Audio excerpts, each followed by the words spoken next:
Assalamualaikum warahmatullahi wabarakatuh. Bismillah, alhamdulillah, wassalatu wassalamu ala rasulillah Sayyidina wa maulana Muhammad ibni Abdullah wa ala alihi wa sahbihi wa mawala amma ba'dah. La hawla wa la quwwata illa billah. Saudara-saudaraku rahimakumullah, alhamdulillah kita bisa bertemu kembali, tentu dengan senantiasa kita niatan membenahi diri, membenahi hati sampai kita benar-benar mendapat predikat Iqol bin Salim dan mereka kita akan mendapat kepada Allah SWT. Ini terima di sisinya. Amin Allahumma amin. Saudara-saudaraku rahimakumullah, sudah sekian kalinya kita bahas, kita singgung tentang nama-nama surat yang ada dalam Al-Quran. Kali ini kita sampai pada surat Al-Anfal. Al-Anfal yang artinya harta rampasan perang atau hasil dari peperangan. Jadi golongan orang mukmin berperangan dengan orang kafir, kemudian orang mukmin, orang Islam itu memenangkan peperangan, maka harta rampasan itu bagaimana pembagiannya. Ini tertera dalam ayat pertama, yas'alunaka 'anil anfal qulil anfalu lillahi war rasul. Jadi sebelumnya pada perang Badar dengan kemenangan yang gemilang dan membawa hasil rampasan yang banyak, maka terjadilah perselisihan dalam pembagiannya. Memang kita tentu bisa membayangkan ya, sebelum adanya ketentuan ini, sebelumnya perlu kita perjelas bahwa segala sesuatu yang terkait dengan harta rampasan itu dikembalikan kepada Allah dan Rasulnya. Artinya itu hak Allah dan hak Rasulullah. Di ayat yang lain di awal juz 10 dikatakan wa'lamu annama ghanimtum min syai'in fa anna lillahi khumsahu wa lirrasul wa lidhil qurba wal yatama wal masakin wa bisabili in kuntum al-ayah. Jadi diperjelas dengan awal juz 10 itu, sekilas kita tahu bahwa uraian pembagiannya adalah 1/5 dari hasil kesemuanya diambil 1/5 untuk Allah, Rasulullah, walidil qurba. Jadi 6 golongan itu. Nah, itu sekilas, sisanya untuk semua orang yang ikut dalam peperangan. Sekilas tentang uraian pembagian.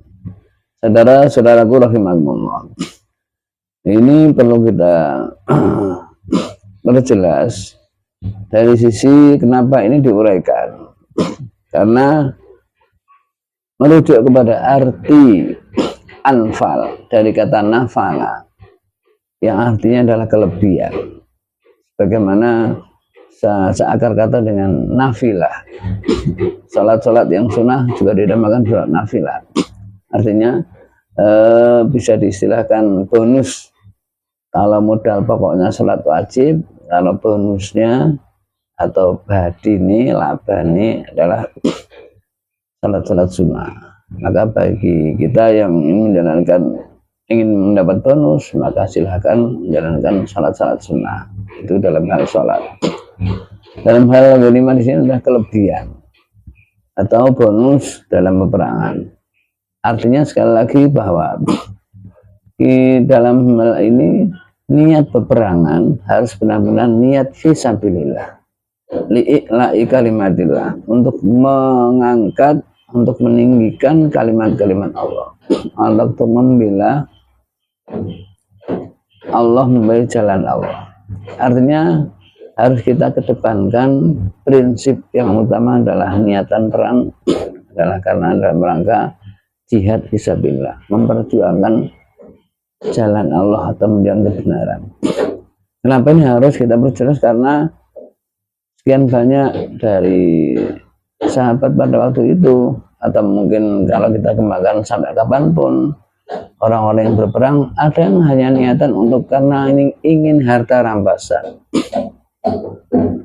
Jadi belum diniati yang utama dalam menangkap jihad fisabilillah, sudah terangsang atau termotivasi dengan adanya harta rampasan. Artinya sudah melenceng, yang dikedepankan adalah harta rampasan. Sudah dibayangkan nanti kita akan mendapat ini, mendapat uang, harta, perhiasan, dan lain sebagainya. Ini berarti kita akan salah posisi, salah memposisikan kalau sudah seperti ini. Artinya apa? Tadi saya katakan bahwa anfal yang artinya hanya kelebihan atau bonus, kalau ini diutamakan, bahkan akan mampu menggeser sesuatu yang lebih utama dari dalam rangka jihad fisabilillah, itu dengan niatan untuk memperjuangkan agama Allah. Ini namanya, bahasanya kita sudah salah persepsi atau salah niat. Atau justru kalau harus kita balik, itu dengan niat jihad fisabilillah, nanti kalau kita menang sudah otomatis akan mendapatkan ghanimah. Jadi jangan ghanimahnya yang diniati atau diutamakan, namanya bahkan kita tidak akan mendapat apa-apa kecuali hanya ghanimah itu pun kalau mendapat. Ini yang pertama yang perlu kita perjelas. Dan saat itu karena perselisihan, maka oleh Rasulullah nanti dikembalikan dengan hukumnya Allah dan hukumnya Rasulullah sejauh mana pembagiannya. Tadi sudah kita singgung bahwa lillahi walirrasuli walidil qurba waliyatama wal masakini wal misakin, itu 1/5 dari perolehan keseluruhan harta. Dan ditambah lagi nanti andaikan ada kesepakatan dari pimpinan perang, misalnya begini, nanti siapa yang akan mampu membunuh si A, misalnya si Abu Jahal, akan mendapat begini, akan mendapat seperti ini, dalam rangka untuk memotivasi kepada mereka yang ikut berperang pada saat itu, biar bersemangat. Nanti ada tambahan hukum seperti itu, artinya sesuai dengan kesepakatan, dengan himbauan dari pimpinan perang. Nah, itu boleh lagi di luar konteks dari 1/5 yang sudah disebutkan tadi. Atau ada yang membagi nanti dikembalikan kepada pimpinan negara dan sebagainya. Dan yang jelas ketentuannya mutlak kepada Allah dan Rasulnya. Adapun perinciannya itu juga semua dari Allah dan Rasulnya. Saudara-saudaraku rahimakumullah, ini cermin bahwasanya sebenarnya setiap apa yang kita lakukan ada yang namanya inti, ada yang namanya sampingan. Apapun, misalnya kita sholat pun juga demikian. Sholat pada dasarnya yang kita dahulukan adalah sholat wajib. Kita dalam rangka menjalankan perintah Allah, yaitu aqimus sholah dan lain sebagainya dan seterusnya. Artinya sholat diperintahkan, inna sholata kanat alal mu'minina kita bermauqudha. Sholat yang diperintahkan, sholat yang wajib itu namanya sholat yang inti. Adapun sholat sunat adalah termasuk nafilah, sesuatu yang tambahan. Artinya apa? Kita harus pandai-pandai memposisikan mana yang harus didahulukan, mana yang hanya sampingan atau sekedar tambah. Jangan malah dibalik. Dibaliknya bagaimana? Untuk urusan yang wajib ini terasa kurang perhatian, kurang sungguh-sungguh. Sementara kalau urusan sunnah kok sedemikian getolnya, sungguh-sungguhnya. Ini namanya kita terbalik dalam persepsi, terbalik dalam memposisikan. Maka jelas nanti yang terjadi ya sesuatu yang seharusnya diutamakan tidak diutamakan, sementara yang hanya sampingan malah diutamakan. Ini namanya terbalik, dan ini sering kita lakukan. Misalnya seseorang yang dalam hal menjalankan sholatnya asal-asalan, tapi terus biasanya setelah sholat ada wiridannya malah wetu, malah khusyuk, sungguh-sungguh. Ini sering terjadi juga. Dan dari itu sekali lagi kita ambil contoh dalam hal sholat. Sholat adalah ibadah yang istimewa, ibadah yang utama, maka keutamaan ini harus kita kedepankan. Artinya apa? Dalam pelaksanaan sholat, maka kita harus berupaya dengan sesungguhnya semaksimalnya bagaimana agar supaya syarat rukunnya kita penuhi, bagaimana agar supaya kita mampu khusyuk, kita mampu sesuai kalau tuntunan yang telah disebutkan, telah ditetapkan oleh syariat, ditetapkan oleh Rasulullah dan seterusnya. Jadi sekali lagi harus kita kedepankan, harus kita utamakan.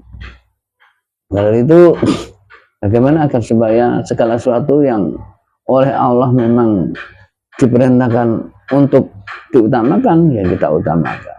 Sesuatu yang hanya sampingan, ya kita sampingkan. Karena kita harus jujur, selama ini sering salah memposisikan, sering salah memprioritaskan. Apapun, sholat, puasa juga begitu. Dan puasa Ramadan asal-asalan, kalau puasa sunnah semangat dan lain sebagainya. Apapun, sedekah juga begitu dan lain sebagainya. Karena memang dalam syariat ini ada sesuatu yang wajib, ada sesuatu yang sunnah, sesuatu yang tidak diperbolehkan. Demikian saudara-saudaraku, sekilas menyitir tentang surat Al-Anfal. Semoga ini membawa pencerahan bagi kita. Akhirnya kita dari hari ke hari semakin baik. Pola pikir kita, gaya hidup kita semakin membawa perubahan yang ke arah hati yang selamat. Amin Allahumma amin. Wal afu minkum. Wassalamualaikum warahmatullahi wabarakatuh.